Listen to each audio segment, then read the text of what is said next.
ऊपर से मैडी के साथ मौका मिल रहा था मुझे पहली दफ़ा काम करने का and I didn't want to miss that and lose that. मैं 22-23 साल का हीरो नहीं प्ले कर रहा हूँ, मैं बकायदा 40+ का जो है एक इंसान जिसको पहली बार प्यार हो जाता है।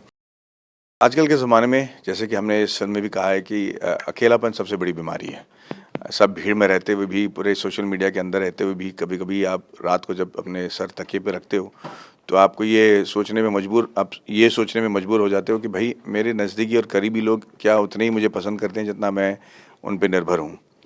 और उस अकेलेपन को उस लोनलीनेस को एड्रेस करती हुई ये फ़िल्म है, जहाँ पे हम कह रहे हैं कि आप जैसा कोई अगर हमारी ज़िंदगी में हो जाए, तो शायद वो अकेलापन की जो बीमारी है, उसका हमें दवा मिल जाए। मुझे विवेक ने कॉल किया था जो हमारे फिल्म के डायरेक्टर है, और उन्होंने सिर्फ मुझे पहले मोटा मोटी बताया था क्या है, और उन्होंने फिर मुझे स्क्रिप्ट भेजी।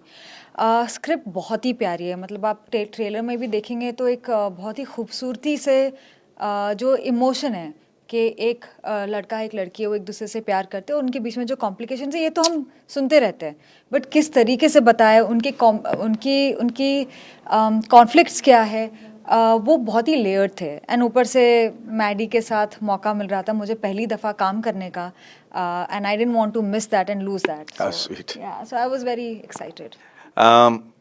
इस कहानी की खासियत ये है कि ये एज अप्रोप्रिएट वाली रोल है। मैं 22-23 साल का हीरो नहीं प्ले कर रहा हूँ, मैं बकायदा 40+ का जो है एक इंसान जिसको पहली बार प्यार हो जाता है। तो उसकी खासियत ये है कि इंसान को अगर पहली बार प्यार हो जाए तब भी वो ना टीनेजर की तरह ही बिहेव करता है।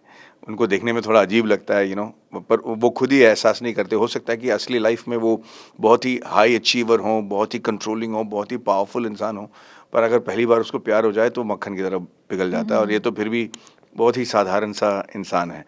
तो रहना है तेरे दिल में से लेकर यहाँ तक का जो सिलसिला रहा है, जो सफ़र रहा है, उसकी खासियत ये है कि बहुत ही एज अप्रोप्रिएट है, और मुझे ये बात बड़ा अच्छा लगा। और दूसरी बात ये है कि कुछ लोग कॉम्प्लिकेटेड होते हैं। अगर आप बॉम्बे में रहते हो या आप रोज़ न्यूज़ पढ़ते हो, या ब्रेकिंग न्यूज़ ही अगर आप पढ़ते रहोगे, तो आपको ये लगेगा कि प्रलय आ गया, अब तो ये दुनिया का बचना मुश्किल है कि नहीं? हर एक बार जब आप ब्रेकिंग न्यूज़ पढ़ते हो तो आपको लगता है कि बर्बाद ही हो गया भैया, पता नहीं क्या कब हमारे सर पे मतलब बॉम्ब गिरने वाली है। पर इसके अलावा भी एक दुनिया है जहाँ चीज़ें थोड़ी नॉर्मल होती हैं, स्लो चलती हैं। छोटे-छोटे गाँव में चले जाइए, वहाँ पे अगर आप लोगों से मिलोगे तो उनको लगेगा कि हाँ भाई, अभी भी इंसानियत है, लोग हैं। हम 5 साल, 6 साल आगे की ज़िंदगी देख पाते हैं, उसके लिए हम तैयारी कर सकते हैं।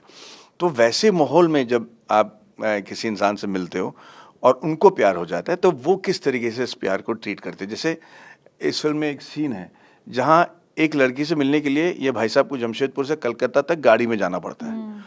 और वो उसके लिए बड़ी बात है ही नहीं, मतलब ये तो नॉर्मल है, हाँ भैया जाना पड़ेगा, 4.5 घंटे 5 घंटे हम गाड़ी में बैठ के जाएँगे। आज बॉम्बे में रहने वाले या दिल्ली में रहने वाले किसी इंसान को कि आप 4 घंटे गाड़ी में जाओ भैया, काम है, उसको लगेगा कि मेरा इतना अपॉर्चुनिटी मिस हो गया भाई। उसके लिए वो सोचने में वो मजबूर हो जाता है। तो उस दुनिया को दिखाने में जो हमारे डायरेक्टर साहब और जिन्होंने कहानी लिखी है, जो खूबसूरती से उन्होंने वो दुनिया दिखाई है, वो देखकर आपको एहसास हो जाएगा कि अभी भी भैया दुनिया में बहुत सारी अच्छी चीज़ें हैं, और थोड़ी बहुत कॉम्प्लिकेशंस होंगी, कॉम्प्लिकेटेड इंडिविजुअल्स होंगे, फिर भी अच्छाइयत है और प्यार है। आप कितना समर्थक है कि जो लिमिट में आप जो कह रहे हैं, ऑब्वियसली वो आप महिला का अपमान नहीं करना चाहते जी, बट जो ये मैंस पावर है, इस पे आपका क्या व्यू?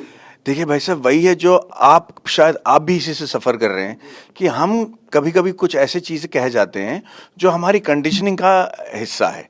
जब हमने हमारे माँ-बाप को या उनके माँ-बाप को जिस तरीके से दादी-दादियों को जीते हुए देखा है, नए तौर तरीके हमें समझ में नहीं आता। नए तौर तरीके में जिस तरीके से हमें औरतों को ट्रीट करना चाहिए, जो उनका हक बनता है, वो हमें किसी ने सिखाया नहीं, और हमें सीखना पड़ रहा है गलतियाँ कर के। और हम नहीं चाहते, जैसे आपने बिल्कुल सही कहा, कि हम नहीं चाहते कि किसी को ऑफेंड करें या उनका दिल दुखाएं या उनको नीचा दिखाएं, पर हमारे तौर तरीके या जो ज़ुबान में हमारे लफ्ज़ आ जाते हैं, उससे हम जो हर्ट पहुंचाते हैं उसका हमें एहसास ही नहीं है। करेक्ट। तो न चाहते हुए, इच्छा न होते हुए भी हम ये गलतियां कर जाते हैं, और ये हमें सीखना पड़ रहा है। ये नए नए दौर की जो जिस तरीके से रिलेशनशिप हैं, उसमें हम अपना प्यार ज़ाया करने का जो तरीका है, वो हमें नए तरीके से सीखना पड़ रहा है। आप कौन होते हैं मेरी लिमिट? करेक्ट। तो इसको आप कैसे देखते हैं? वुमेन एम्पावरमेंट बेसिकली ये है कि हम इक्वालिटी ढूंढ रहे हैं, इमोशनल इक्वालिटी। ऐसा नहीं है कि हम एक दूसरे से फिजिकली फाइट करने वाले, वो तो मुझे पता ही है कि एक मर्द ही मेरे he is going to overpower for me. So यहाँ पे एक इमोशनल हम इक्वालिटी की बात कर रहे हैं, और जैसे ये कह रहे हैं कि कोई जानबूझ के आपको ये नहीं बता रहा है कि कंट्रोल करने की कोशिश नहीं कर रहा है, वो एक कंडीशनिंग है और वो एक इनोसेंस से आती है। एक होते हैं जो पेट्रियार्कल होते हैं, जो अग्रेसिव होते हैं, बट यहाँ पे हम उस मर्द की बात नहीं कर रहे, हम एक बहुत ही इनोसेंट मर्द की बात कर रहे हैं जो एक्चुअली प्यार करना चाहता है, पर उसकी कंडीशनिंग वैसी है कि उसको रियलाइज ही नहीं हो रहा कि वो जिस तरीके से प्यार कर रहा है वो शायद बराबरी का नहीं है। तो यहाँ पे हम वो इमोशन से जूझ रहे हैं एंड वो इमोशन को डील करने की कोशिश कर रहे हैं बहुत ही प्यारे तरीके से। और मुझे लगता है ये फिल्म देखने के बाद ना काफ़ी मर्द समझेंगे भी कि यहाँ पे हम किसी को दबाने की कोशिश नहीं कर रहे। हम ये नहीं बोल रहे कि मर्द गलत है या मर्द रॉन्ग है या हमें ये चाहिए, हम वो चीज़ के बारे में बात ही नहीं कर रहे हैं। हम बहुत ही छोटी चीज़ के बारे में बात कर रहे हैं कि इक्वालिटी, वो कहाँ इधर जा रहे उधर जा रहे, यहाँ पे हम उसकी बात नहीं कर रहे कि तुम ये मत पहनो, तुम इससे बात मत करो, तुम उससे बात में, हम बहुत ही गहरी और बहुत ही अलग चीज़ों के बारे में बात कर रहे हैं। हम प्यार वाले सवालों की बात नहीं कर रहे। वो तो मर्द भी पूछता है, औरतें भी पूछते हैं कि कहाँ हो, आपने मैसेज नहीं किया, कॉल नहीं किया, बिकॉज यू वांट लव। आप चाहते हो कि आप अपने पार्टनर से कॉन्स्टेंटली टच में रहो। मैं खुद चाहती हूँ, मैं तो कॉन्स्टेंटली मैसेज करती हूँ, मेरा पार्टनर भी करता था। चलो, आप लोग का प्यार बना रहे, आपकी फिल्म बहुत लोगों को पसंद आए। हमसे बात करने के लिए बहुत शुक्रिया। Thank you so much, thank you.